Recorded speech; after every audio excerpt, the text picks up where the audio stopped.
today we're in this abandoned hospital morgue here. You can see this here is where they used to examine the bodies. People passed away, find out the cause of death.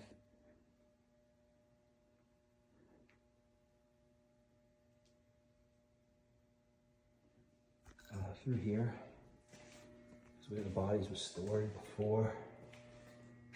It's like a refrigerated area here. You can see there's a stretcher here.